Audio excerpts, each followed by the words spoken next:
Good day, Madam Chairman, ladies and gentlemen. This is Erica Carlson, speaking for the affirmative team. Raising the bar for 2 million plus students across the nation is no small effort indeed. We defend the need for high standards and quality programs for students and committed community partners who can be awarded a charter. We also recognize that our diverse nation has diverse student needs. The negative team has not sufficiently addressed the need for nimble schools who can adapt to a rapidly changing world. The argument is simply one to sustain the status quo in public schools. This is exactly the problem that Ted Kolderie, godfather of the charter movement, described when he said, "We don't want the old model done better. We want options for new models on how to do school." Now, are there jokers and crooks out there for their own gain instead of the benefit of students? Sure. But we can find the same types in politics and business.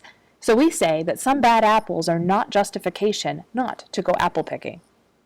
Now, few would argue that the school systems in America have little room for improvement, and the affirmative team has not provided a compelling direction or vision to take us forward.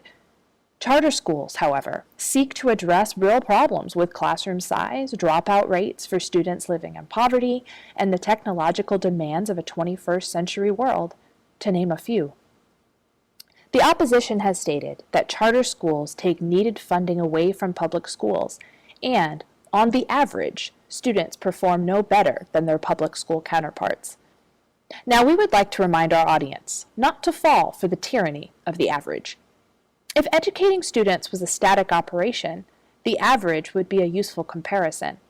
But since education is based on context, teachers, resources, student motivation, etc., looking at the average is at best incomplete, and at worst detrimental to the shared goal of meeting the needs of our students. Ladies and gentlemen, let's turn instead to the examples of charters with successful results, who are doing groundbreaking work. Now, we might say the sample sizes of these successful schools may still be too small to be statistically significant, but they are calling our attention to practices that work. These are still the schools to study and emulate. As a subpoint, we'd also like to note that the opposition has measured student outcomes by testing results only.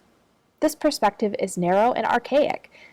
National tests are one measure, yes, but consider also the need for soft skills such as time management and collaboration. Charter schools like High Tech High in California are making these 21st century skills a major focus. These schools can challenge the old industrial Prussian model that we know as public schooling. We say that flexibility continues to be a stronger argument in support of charter schools than against them. The opposition, citing a NAEP report, has argued against a longer school day. We affirm that this argument is far more complex than simply comparing school hours with equaling standardized test scores. Hours in school does not equal instructional time.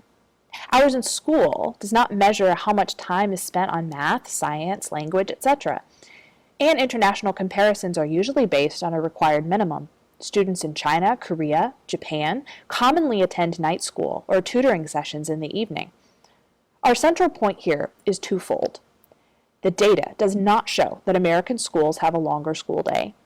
And basing decisions about schools on false perceptions about what a school day actually means could be quite damaging. We challenge the affirmative team to look again at the potential for charter school flexibility. Overall, the affirmative team asserts that an attentive study to the best way to run charter schools still remains the best way to progress options in education. Let's look again at accountability. Charter schools are expected to achieve educational outcomes within a certain period of time, or have a charter revoked.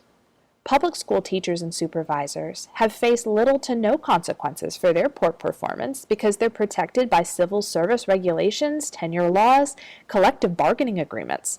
It's time for things to change. Charters also serve children who are not well served by traditional public schools, especially low-income students in urban areas. We point to the Mastery School in Minneapolis as an example, serving traditionally African American students. They look specifically at a curriculum that's steeped in African history and believe that understanding this culture is crucial to closing the achievement gap for these students. Contrary to what the negative team reports, there is evidence that students in some charters are outperforming their counterparts in public schools. 2013 Stanford study looks at 27 states representing 95% of all charter schools.